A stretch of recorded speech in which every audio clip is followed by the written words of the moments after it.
من اسهل واحلى واطعم الوصفات اللي بتروحوا تجيبوها من بره غالية جدا، في حين انها بسيطة جدا. وفي البيت بتعمليها اطعم واحلى من المطاعم، لان بتعمليها كده على مزاجك. تعالى اقولك هنعمل ازاي النجريسكو النهاردة في البيت بطريقة سهلة جدا، وازاي تخليها جوسي وبازز خالص بالشكل ده.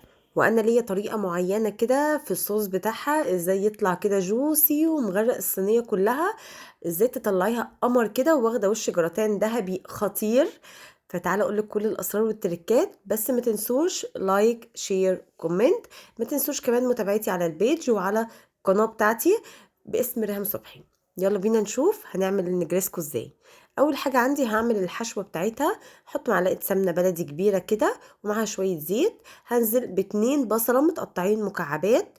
ليه؟ لان انا هكرمله، انا بحب قوي الحشوه تكون طعم البصل المكرمل باين فيها. انا هخليه كده يتكرمل على نار هاديه او نار متوسطه. مع استمرار التقليب مش بيتحرق، هو بيبقى لونه ذهبي كده وحلو. بنزل بقطع الفراخ اللي عندي متقطعه مكعبات.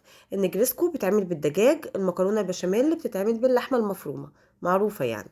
المهم حمرنا كده وشوحنا الدجاج. في ناس بتحب تحط مشروم، لو عندك حطي. فلفل الوان حطي، بس انا بحب الفراخ مع واخده طعم البصل كفايه. هحط ملح فلفل اسود بهارات دجاج بس، مش بحط اي توابل فيها تاني، لان بحب طعم البصل مع الفراخ يكون باين شويه. بس شوحناها كده حمرناها وطفينا كده النار عليها. نيجي بقى سلق المكرونه. لازم بستخدم مكرونه شرايط، وممكن تستخدمي مكرونه سباكيتي عادي.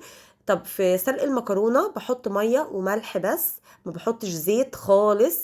والملح بتاع الميه تكون تحسي كده ان الميه بقت مملحه سنه، بس عشان احنا مش بنغسلها.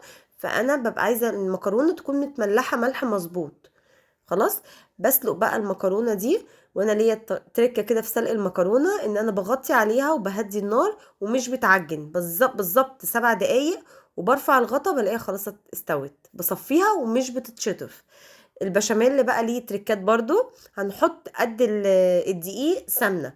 انا هستخدم 3 معالق كبار هرمي من الدقيق، بستخدم عليهم 3 معالق من السمنة البلدي، وبدوبهم كده على النار. لازم السمنة تكون ازيد سنة من الدقيق، يعني دايبة كده فيها، مش ناشفة ومش مكتلة. وبعد كده بنزل بلتر ونص من الحليب الساقع. ممكن تستخدمي لتر حليب ونص من مية سلق المكرونة، نص لتر. وممكن تستخدمي كله حليب، خلاص اللي انت عايزاه. وبحط ملح وفلفل اسود، وبقلب الكلام ده كله على نار وسط لحد ما يبدأ يغلي. والصوص بتاعك يكون يعني زي اخف كمان من صوص المهلبية، فاهمين؟ يعني بالشكل اللي انتوا هتشوفوه ده. وهنا صوص البشاميل خلاص اهو بيغلي، بصوا السمك بتاعه بيتقلب كده زي المهلبية عادي يعني. اهو كده خلاص غلى. بطفي عليه وبصوا السمك انا مركزه لكم عليه اهو. هنيجي بقى، لان انت اول ما بتسيبيه يبرد شويه او بتحطيه في الصينيه وتدخليها الفرن الطبيعي بيتقل في وسط المكرونه.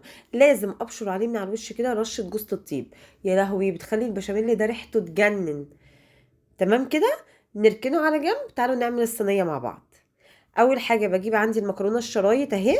انا يعني مش بغسلها ولا حاجه، بصفيها من الميه بس. وارجع احط عليها ربع مقدار البشاميل اللي عندي، يعني بمقدار كوبايه من البشاميل. واقلبها كده فيها. طبعا هتحسوا انها لسه ناشفه شويه، بس عشان باقي البشاميل طبعا هيتحط في الصينيه فهيغرق المكرونه.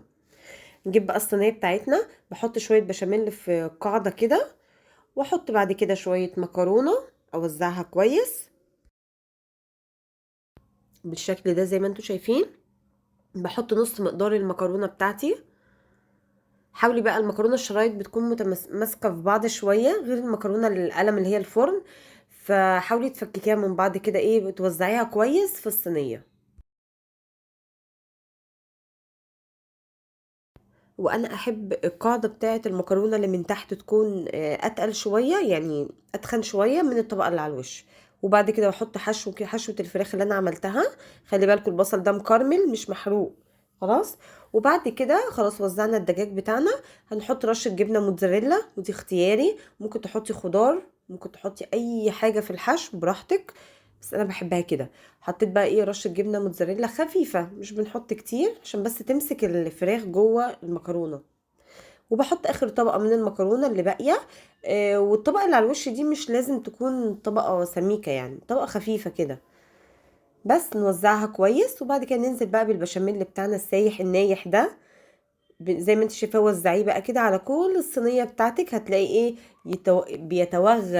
يتوغل جوه المكرونة وفي الصينية، بيتوزع بطريقة سهلة.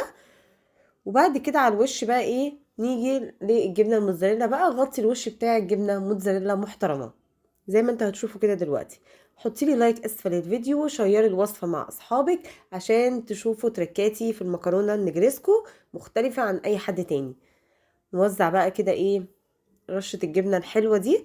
هتدخل الفرن على درجة حرارة 200، شغال من تحت بس، مش بشغل شواية، عشان المكرونة عقبال ما تاخد لون تحمير من تحت وتشرب من المكونات، بتكون الوش اللي فوق اتحمر طبيعي من غير شواية.